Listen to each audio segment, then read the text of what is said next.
الحمد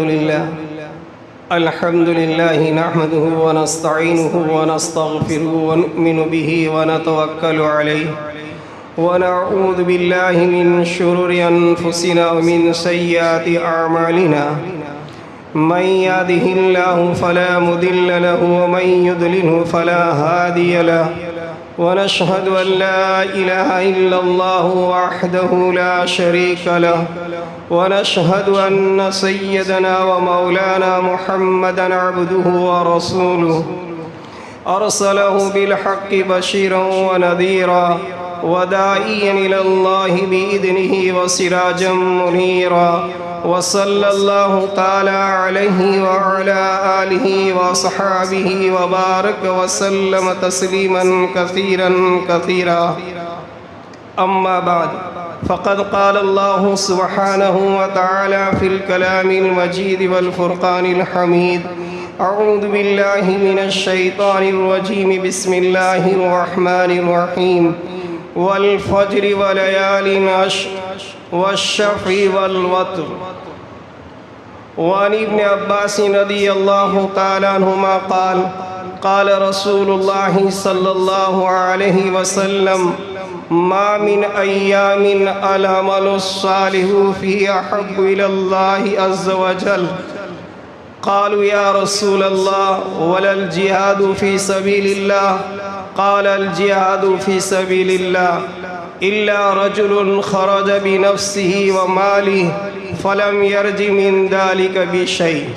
وقال النبي صلى الله عليه وسلم ما من أيام أفضل إلى الله ولا العمل فيهن أحب إلى الله عز وجل فأكثروا فيهن من التهليل والتكبير وذكر الله وإن صيام يوم منها يعدل بصيام سنة والعمل فيهن يضاعف ب700 أو كما قال النبي صلی اللہ علیہ وسلم۔ گرامی قدر سامعین، یہ مہینہ ذوالقعدہ کا آخری عشرہ چل رہا ہے۔ آئندہ جمعہ سے اسلامی مہینوں کے اعتبار سے آخری مہینہ یعنی ذی الحجہ شروع ہو جائے گا۔ ذی الحجہ یہ مہینوں کے اعتبار سے اسلامی مہینہ آخری مہینہ کہلاتا ہے، اور اسلامی مہینہ محرم الحرام یہ پہلا مہینہ شمار ہوتا ہے۔ حق تعالی شانہ و عم نوالہ نے انسانوں پر بے شمار اپنی نعمتیں عطا کی، اور اسی کے ساتھ ساتھ دنیا میں جتنی بھی چیزیں پیدا کی، چاہے وہ آسمان کی فضاؤں میں اڑنے والی ہوں یا آسمانوں میں رہنے والی ہوں یا زمین پر رہنے والی ہوں یا زمین کے نیچے یا سمندروں میں ہوں، وہ سب کے سب حق تعالی شانہ و عم نوالہ نے انسان کے فائدوں کے لیے پیدا فرمائے۔ جیسے حق تعالی خود فرماتے ہیں هو الذی خلق لکم ما فی الارض جمیعا، وہی ذات ہیں کہ جس نے تمہارے فائدے کے لیے تمام چیزوں کو پیدا فرمایا ہے، اور ان تمام چیزوں کو پیدا فرمانے کے بعد انسان کو اپنی خاص عنایت اور رحمت بخشی کے شعور اور سمجھداری دی کہ ان کو کیسے استعمال کرے، اور ان چیزوں کو استعمال کرنے کے لیے رب العالمین نے اپنی طرف سے ہدایت اور رہنمائی بھی فرمائی کہ استعمال کرنے سے رب کیسے راضی ہوگا اور کیسے استعمال کرو گے تو رب ناراض ہوگا، اس کی رہنمائی بھی فرمائی ہے۔ پھر بھی چونکہ انسان کی فطرت کے اندر اور جبلت میں کچھ چیزیں ایسی رکھی ہیں کہ انسان گناہ کر لیتا ہے، نافرمانی کر لیتا ہے، ناشکری ہو جاتی ہیں، تو حق تعالی شانہ و عم نوالہ نے اس کی تلافی کے لیے سال کے کچھ دن بھی ایسے عطا فرمائے کہ ان دنوں میں مختصر سا وقت لے کر اگر عمل کر لیتا ہے تو حق تعالی شانہ و عم نوالہ اس کو بے شمار ثواب سے نوازتے ہیں۔ یہ اللہ رب العالمین کی خاص حکمت ہیں، ورنہ سب چیزیں اللہ رب العالمین ہی کی طرف سے ہیں، لیکن بعض دنوں کو اور بعض مہینوں کو، بعض راتوں کو بعض پر فضیلت دی ہیں۔ جیسے کہ ہفتے کے اعتبار سے دیکھا جائے 7 دن اللہ رب العالمین کی طرف سے ہی ہیں، لیکن ان 7 دنوں میں جمعہ کے دن سب سے افضل دن قرار دیا ہے۔ مہینوں کے اعتبار سے دیکھا جائے سب مہینے اللہ رب العالمین کی طرف سے ہیں، لیکن ان 12 مہینوں میں اللہ رب العالمین نے رمضان المبارک کو 11 مہینوں پر فضیلت عطا فرمائی ہے۔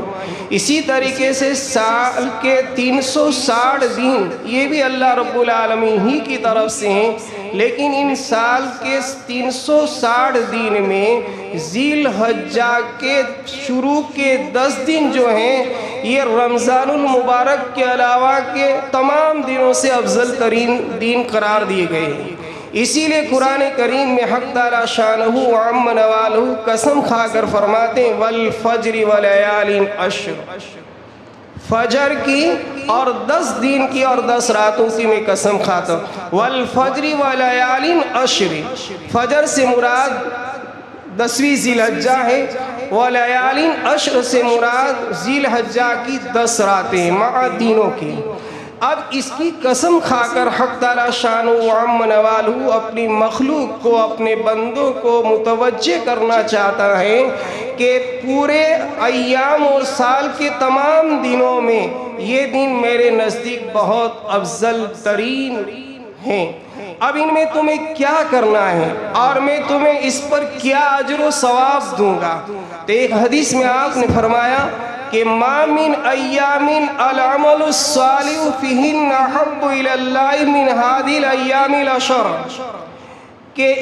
ذی الحجہ کے شروع کے 10 دنوں کو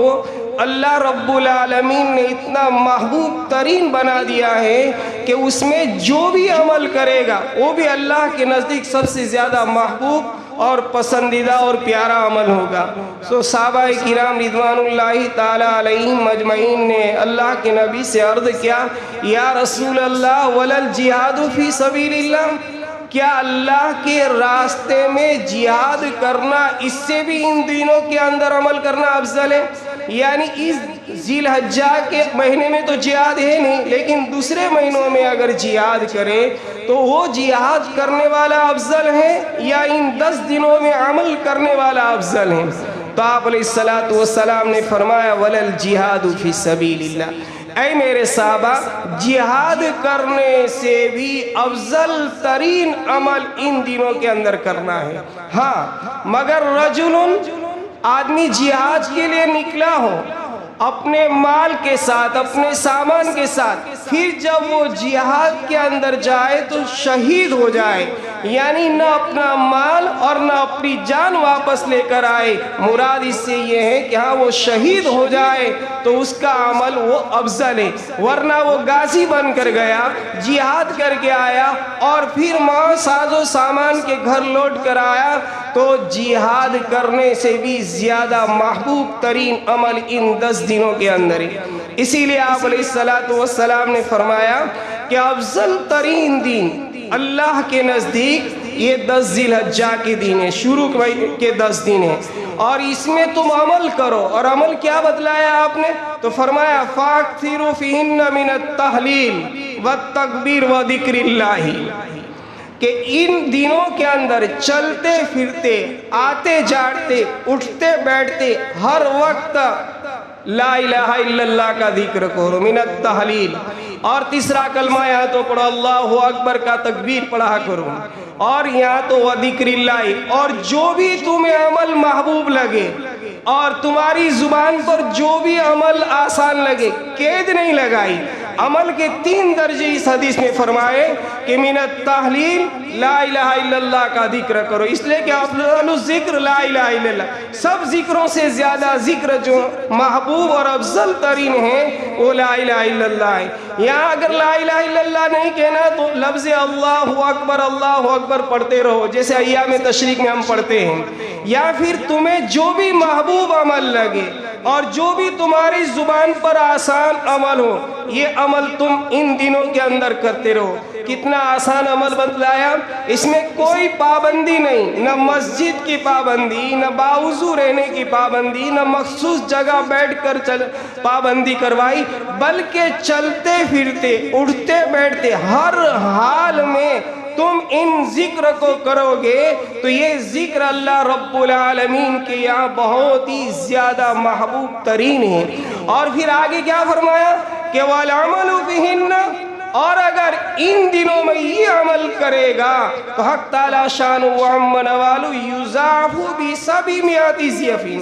ایک عمل کرو گے تو اللہ رب العالمین اس عمل کو بڑھاتے جائیں گے اور 700 درجے تک اس کو افضل قرار دیں گے۔ ہم نے ایک مرتبہ لا الہ الا اللہ پڑھا،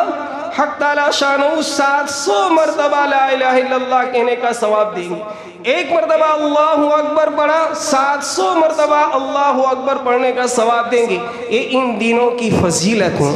اور اسی لیے آپ نے ایک اور روایت میں فرمایا وَإِنَّ صِيَامَ يَوْمٍ مِّنْهَا يَعْدِلُ بِصِيَامِ سَنَةٍ، کہ ان 10 ذی الحجہ کے شروع کے دنوں میں، یعنی 9 ذی الحجہ تک، چونکہ 10ویں دن تو یوم العید ہوتا ہے تو 10ویں دن کا روزہ نہیں رکھنا ہے، ان 9 دنوں کے اندر روزے رکھنے کا ثواب تو آپ نے فرمایا کہ وَإِنَّ صِيَامِ يَوْمٍ مِّنْهَا يَعْدِلُ بِصِيَامِ سَنَةٍ، ذی الحجہ کا ایک روزہ رکھو گے تم، حق تعالی شانہ ایک روزے کا اجر و ثواب 1 سال کے روزوں کے برابر عطا فرمائیں گے۔ ہمیں 1 سال کا روزہ، 1 دن کا روزہ رکھنا ہے، پہلی ذی الحجہ کو رکھ لیا تو گویا کہ پورے سال روزے رکھنے کے برابر جو اجر و ثواب اللہ تعالیٰ عطا فرماتے ہیں وہ عطا فرمائیں گے۔ اور آپ نے فرمایا وَقِيَامُ كُلِّ لَيْلَةٍ بِقِيَامِ الْقَدْرِ، اور ان 10 ذی الحجہ کی شروع کی راتوں میں قیام کر لینا، پوری رات قیام کرنا بھی کوئی ضروری نہیں، تھوڑی رات بھی، تھوڑی دیر بھی نفل نماز پڑھ لے گا تو آپ نے فرمایا بِقِيَامِ لَيْلَةِ الْقَدْرِ، لیلۃ القدر میں جو اجر و ثواب اللہ رب العالمین عطا فرماتے ہیں وہ اس رات میں اجر و ثواب کرنے کا ثواب عطا فرمائیں گے، اللہ تعالیٰ عمل کرنے کا ثواب دیں گے۔ اب ہم جانتے ہیں کہ لیلۃ القدر کی رات کو حق تعالی شانہ و عم نوالہ نے اپنے کلام پاک میں فرمایا خیر من 1000 شہر، 1000 مہینوں سے بہتر ہیں وہ رات، اور 1000 مہینے کے سال گننے جائے تو 80 سے کچھ زیادہ سال لگتے ہیں۔ تو اب ان 10 ذی الحجہ کے ان 10 دنوں میں سے اگر رات کے مختصر سے حصے میں اگر آدمی تھوڑی دیر اللہ کی عبادت کر لیتا ہے، اللہ رب العالمین کے سامنے آہوزاری کر لیتا ہے، تو اس رات میں کھڑے ہونے کا اجر و ثواب لیلۃ القدر کے برابر ثواب ملتا ہے، قدر کی رات کے برابر۔ کتنا یہ اللہ رب العالمین نے اپنی طرف سے عنایت فرما رکھی ہے تاکہ میرے بندے تھوڑے تھوڑے بہانے کے اندر کچھ عمل کر کے میرے نزدیک ہو جائے۔ حق تعالی شانہ و عم نوالہ کو اپنی مخلوق سے اور اپنے بندوں سے اتنی زیادہ محبوب اور پسندیدہ اور پیار ہے کہ ایک ماں جو اپنی اولاد سے پیار اور محبت کرتے، اس سے 70 درجہ اللہ رب العالمین اپنے بندوں سے پیار کرتا ہے۔ اسی پیار اور محبت کے نتیجے ہی میں یہ عمل قرار دیے کہ میرے بندے کچھ بھی عمل کر لے تاکہ میں ان کو اپنا محبوب بنا لوں اور ان سے خوش ہو کر اپنی جنت عطا فرماؤں۔ اس لیے کہ انسان کی فطرت میں جو 2 چیزیں ہیں، خواہشات بھی ہیں، نفسیات بھی ہیں، اور رب العالمین کی مرضیات ہیں۔ مرضیات پر چلنے کے لیے، اللہ کو راضی کرنے کے لیے 2 چیزیں اسے آڑ بن جاتی ہیں، ایک نفس اور ایک شیطان۔ نفس جو ہوتا ہے وہ انسان کو ہمیشہ برائی کی طرف لے جاتا ہے، اور اس کے ساتھ شیطان مل جاتا ہے تو نیکی کی طرف کبھی آمدہ ہونے ہی نہیں دیتا ہے، بلکہ ان دنوں کے اندر بھی وہ اگر نیکی کرنا چاہتا ہے، کوشش کرنا چاہتا ہے، پھر بھی نفس اور شیطان اس کو کسی نہ کسی بہانے سے گناہ کی طرف لے جاتا ہے۔ تو حق تعالی شانہ و عم نوالہ نے اپنی مخلوق پر، اپنے بندوں بندوں پر رحم کھا کر سال میں کچھ دن ایسے عطا فرما دی اور کچھ راتیں ایسے عطا فرما دی کہ بندہ ان دنوں میں اور ان راتوں میں عمل کر لے تو حق تعالیٰ شان و عم نوالو ان کے سارے گناہوں کو معاف فرما دیتے. یہ تو ذی الحجہ کے. اور اسی طریقے سے عرفہ کا روزہ یہ بھی بہت اہمیت رکھتا ہے. عرفہ سے مراد 9ویں ذی الحجہ کا روزہ. اگر 9ویں ذی الحجہ کا کوئی آدمی روزہ رکھ لیتا ہے تو پیارے آقا صلی اللہ علیہ وسلم فرماتے ہیں کہ سیام یوم عرفہ، عرفات کے دن کا روزہ، انی احتسب علی اللہ ان یکفر السنۃ التی قبلہ والسنۃ التی بعدہ،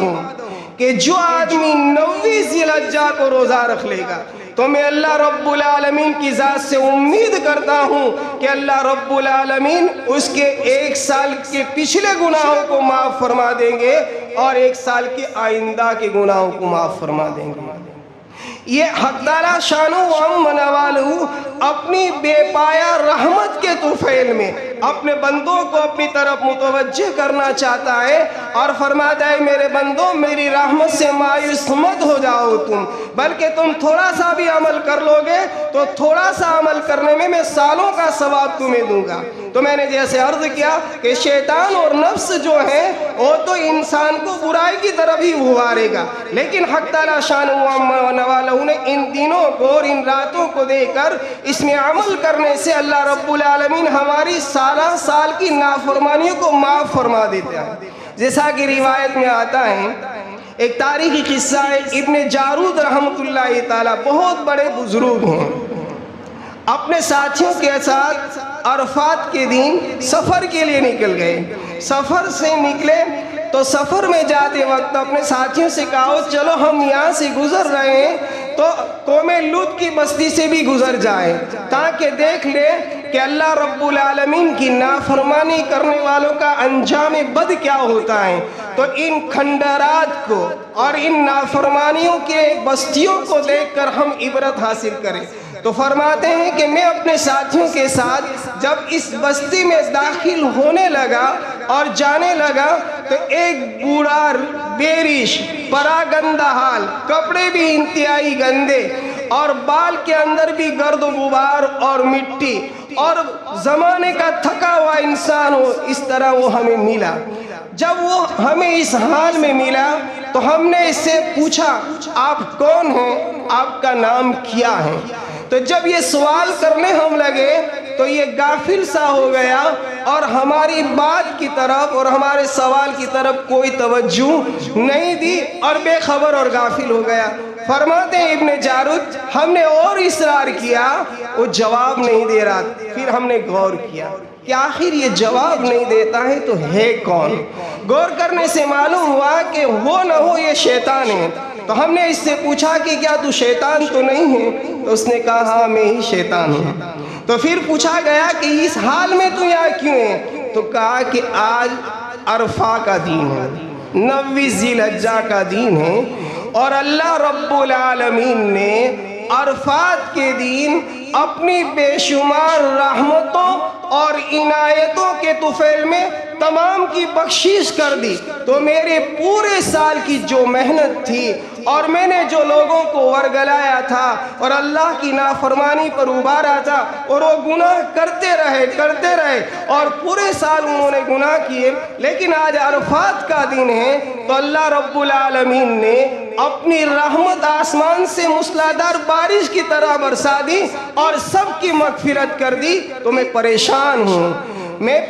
ہوں کہ میری پوری سال کی محنت اکارت اور بیکار گئی کہ اس ایک دن کے اندر پورے سال کی محنت کو اللہ رب العالمین نے ضائع میرے کر دیا اور اپنے تمام بندوں کو معاف فرما دیا. تو میں نے سوچا کہ اب اس پریشان کن حال ہیں اور بہت ہی زیادہ مغموم اور غم چھایا ہوا ہے تو چلو قوم لوط کی بستی ہی کے اندر چلا جاؤ تاکہ ان معذبین کو جس کو اللہ رب العالمین نے عذاب دیا تھا اور وہ تباہ اور برباد ہو گئے تو ان کی بستیوں کو دیکھ کر تھوڑا سا میں اپنے قلب میں اور اپنے دل میں سکون حاصل کر لوں. تو شیطان کا کام تو یہ ہے کہ وہ ورگلائے گا، شیطان کا کام تو یہ ہے کہ وہ گناہوں پر آمدہ کرے گا، لیکن اللہ رب العالمین ان دنوں کو دے کر ہمیں میرے محترم دوستو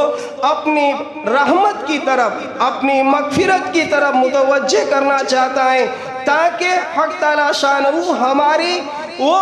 نافرمانیاں اور وہ گناہ جو ہم نے گناہ کر کر کے اپنے دل کو سیاہ کر لیا ہے اور اپنے دل کو کالا کر لیا ہے، اگر تھوڑا ان دنوں میں متوجہ ہو جائے، اللہ رب العالمین ہمیں اپنی رحمت کے طفیل میں معاف فرمائے۔ اس لیے کہ انسان جب کبھی کوئی گناہ کرتا ہے تو روایتوں میں آتا ہے کہ اس کے دل پر سیاہ دھبا اور داغ لگ جاتا ہے۔ اگر یہ گناہ کرنے کے بعد توبہ کر لیتا ہے، استغفار کر لیتا ہے، تو وہ داغ اور دھبا حق تعالیٰ شانہ و عم نوالہ اپنی رحمت کے طفیل زائل کر دیتے ہیں، دور کر دیتے ہیں اور اس کے دل کو صاف اور شفاف بنا دیتے۔ لیکن اگر یہ توبہ نہیں کرتا ہے، ان دنوں کے اندر کوئی نیکی نہیں کرتا اور گناہ ہی کرتا رہتا ہے، گناہ ہی کرتا رہتا ہے، تو اس کا دل بالکل سیاہ ہو جاتا ہے، جس کو قرآن نے کہا کلا بل ران علی قلوبہم، کہ ان کے دلوں پر زنگ لگ چکا ہے۔ لیکن اگر یہ دین انہیں مل گئے اور ان کے اندر تھوڑی سی بھی انہوں نے اللہ کی طرف متوجہ ہو کر عبادت کر لی، تھوڑا سے ابھی اللہ کو کچھ بھی عمل کر کے راضی کر لیا، تو حق تعالیٰ شانہ وہ زنگ کو دور کر دیتے ہیں اور یہ سیاہپن کو ختم فرما دیتے ہیں۔ تو عزیز دوستو، ان دنوں کے اندر ہمیں زیادہ سے زیادہ اللہ رب العالمین کے بارگاہ میں وہ اعمال پیش کرنے ہیں جو ہم سے ہو سکے۔ یہ کوئی ضروری نہیں ہے کہ یہی عمل کرے، بلکہ جیسے روایت میں فرمایا کوئی بھی عمل کر لو، اور بہت آسان عمل دے دیا ہے۔ اور ان دنوں میں اور خصوصاً عرفہ کے دن کا ثواب تو وہ ثواب ہے کہ حق تعالیٰ شانہ و عم نوالہ مرنے کے بعد قبر کو کشادہ فرما دیتے اور جنت کی کھڑکی کو کھول دیتے۔ چنانچہ کتابوں میں لکھا ہے کہ ایک بزرگ مکہ المکرمہ میں تھے، تو ایک آدمی کو دیکھا کہ وہ اللہ کی بارگاہ میں دعا کر رہا ہے، اور دعا کرتے کرتے یہ ہاتھ پھیلاتے ہوئے یہ کہہ رہا ہے الہ العالمین یوم عرفہ میں روزہ رکھنے والوں کے طفیل میں میرے گناہوں کو معاف فرما دے۔ دعا میں یہ جملہ بڑھا رہا ہے یوم عرفہ یعنی 9 ذی الحجہ میں جن لوگوں نے روزہ رکھا ہے، الہ العالمین ان روزہ رکھنے والوں کے طفیل میں جو ان کی تو مغفرت کر دے گا اور جو تو ان کو اجر و ثواب دے گا، ان کے واسطے سے اور ان کے طفیل سے میں دعا مانگتا ہوں کہ تو میرے تمام گناہوں کو معاف فرما دے، اور جو اجر و ثواب تو انہیں عطا فرماتا ہے الہ العالمین مجھے عطا فرما۔ وہ بزرگ کہتے ہیں جب وہ دعا سے فارغ ہو گئے تو میں نے ان سے پوچھا کہ آپ دعا میں یہ جملہ کیوں بڑھا رہے ہیں عرفہ کے دن روزہ رکھنے والوں کے طفیل میں؟ تو انہوں نے کہا کہ میرے والد صاحب انتقال کر گئے، تو میں نے خواب میں دیکھا، تو جب میں نے خواب میں دیکھا تو ان کی قبر انتہائی کشادہ ہو گئی اور ایک انتہائی نظر تک، جہاں تک نظر پہنچتی تھی وہاں تک نور ہی نور پھیلا ہوا تھا۔ میں نے کہا ابا جان یہ ثواب کیسے ملا؟ تو فرمایا کہ بیٹا یہ یوم عرفہ کی برکت سے اللہ رب العالمین نے میری قبر کو نور سے منور کر دیا اور میری بخشش کر دی اور میرے سارے گناہوں کو معاف فرما دیا۔ تو عزیز دوستو، ان دنوں کی قدر کرتے ہوئے ہم اعمال خیر کی طرف متوجہ ہوں۔ اللہ رب العالمین نے ان دنوں میں اعمال کرنے کا ہمیں حکم دیا ہے، اور پیارے آقا صلی اللہ علیہ وسلم خصوصاً روزے کی اتنی اہمیت فرماتے تھے کہ ان دنوں میں روزے کو ترک نہیں کرتے تھے۔ جیسے ایک روایت میں آتا ہے کہ آپ نے فرمایا اربع لم تکن، کہ 4 چیزیں ایسی ہیں کہ آپ علیہ السلام نے زندگی میں کبھی چھوڑی نہیں، یعنی ہمیشہ کرتے رہتے تھے۔ اس میں ایک تو تھا صیام عاشورہ 10ویں محرم کا روزہ، اور دوسرا یہ 10 ذی الحجہ کے روزے، اور تیسرا ہر مہینے کے